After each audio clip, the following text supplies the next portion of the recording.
ज्यांचा कुणाचा असा गैरसमज असेल ना, की हॉटेलसारख्या, धाब्यासारख्या भाज्या घरी बनवू शकत नाही, त्यांनी एकदा हा व्हिडिओ नक्की बघायला पाहिजे. आज मी तुम्हाला काजू मसाला बनवून दाखवणार आहे. पण या व्हिडिओमध्ये मी तुम्हाला अशी एक बेसिक ग्रेव्ही बनवून दाखवणार आहे.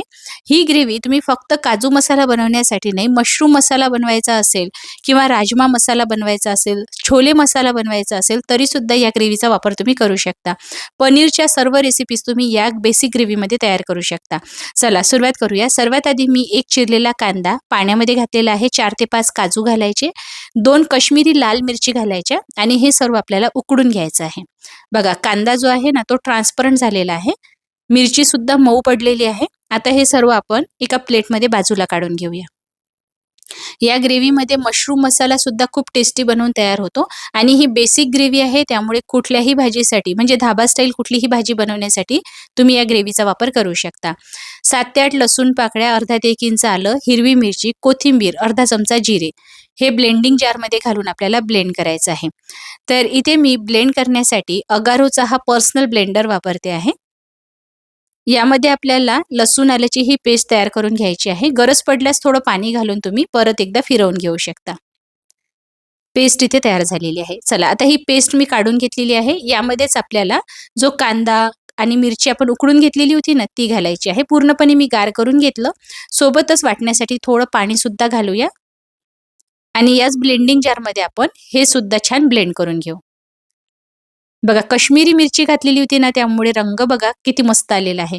कुठल्याही धाब्यावर किंवा हॉटेल रेस्टॉरंटला ग्रेव्हीला रंग देण्यासाठी एकतर फूड कलरचा वापर केला जातो किंवा काश्मीरी लाल मिरचीचा वापर केला जातो. फूड कलर हे आपल्या आरोग्यासाठी हानिकारक असतात, त्यामुळे आपण इथे काश्मीरी मिरचीचाच वापर केलेला आहे. फूड कलरचा वापर करायचा नाही. इथे पातेल्यामध्ये मी थोडं जास्तीचं तेल घातलेलं आहे. यामध्ये आता आपल्याला 15 ते 20 काजू तळून घ्यायचे आहे. हलकासा रंग येईपर्यंत तळायचे, खूप जास्त लालसर रंगावर तळायचे नाही, म्हणजे यातला कच्चेपणा निघून जातो. आता काय करायचं, गॅस बंद करून तेल थोडं गार करून घ्यायचं, कारण आपल्याला सर्वात आधी खडा मसाला घालायचा आहे. सर्व प्रकारचे खडे मसाले जाडसर कुटून मी घातलेले आहे. सर्व डिटेल्स तुम्हाला डिस्क्रिप्शन बॉक्समध्ये मिळून जाईल.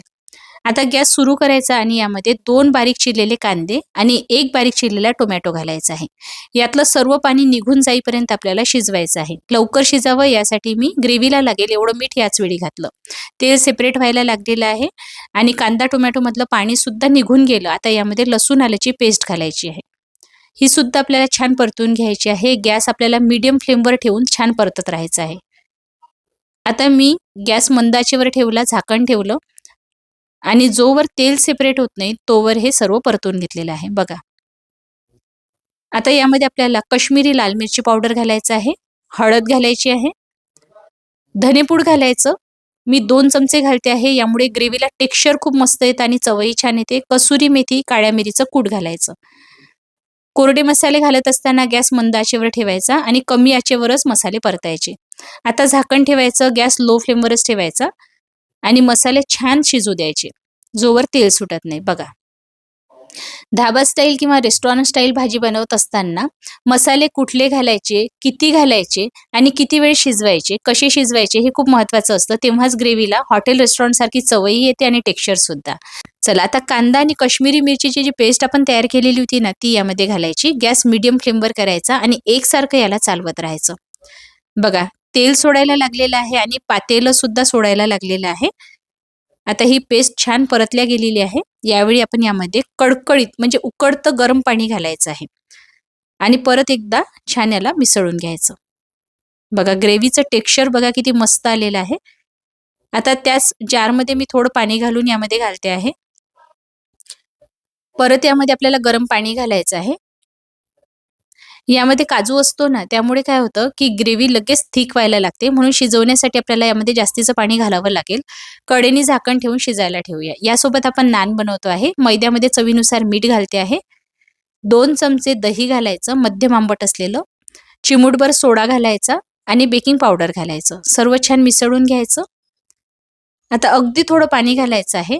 जर तुम्हाला मऊ नान बनवायची असेल ना, सॉफ्ट नान ज्याला म्हणतो आपण, तर ती जर तुम्हाला बनवायची असेल तर तुम्हाला डो जो आहे ना तो सैलसर लावायचा आहे.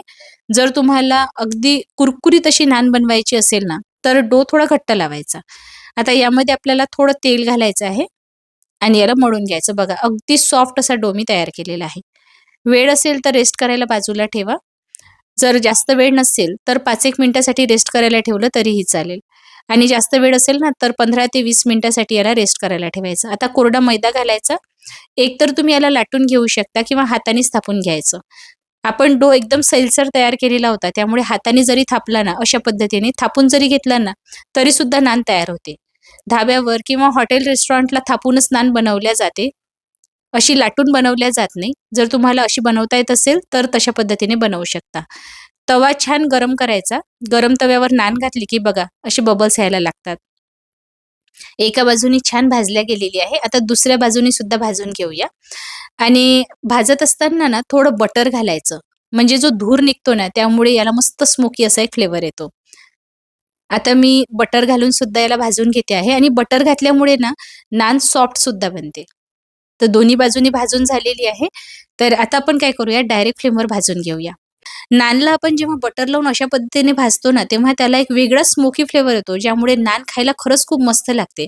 आणि हेही सांगते, की अशी नान धाब्यावर सुद्धा खायला मिळणार नाही. तुम्ही एकदा जर का ट्राय कराल ना, तेव्हा तुमचं सुद्धा मत हेच बनेल, की खरंच ही नान धाब्यावरच्या पेक्षाही जास्त चविष्ट लागते.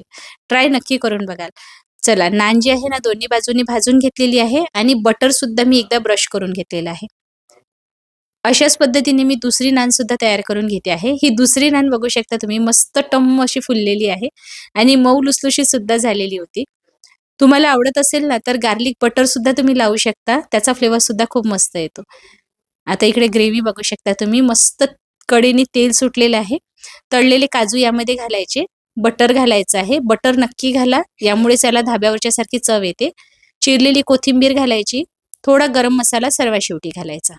मी सुरुवातीला जो खडा मसाला घातलेला होता, त्याचे सर्व डिटेल्स मी डिस्क्रिप्शन बॉक्समध्ये दिलेली आहे. त्या पद्धतीने खडा मसाला तयार करायचा आहे. बघा ग्रेव्हीला असं कढईने तेल सुटायला हवं, तेव्हाच ही ग्रेव्ही जी आहे ना, ती चवीला मस्त लागते. आणि हो, ही ग्रेव्ही बेसिक ग्रेव्ही आहे, जी तुम्ही 15 दिवस फ्रिजमध्ये स्टोअर करून ठेवू शकता.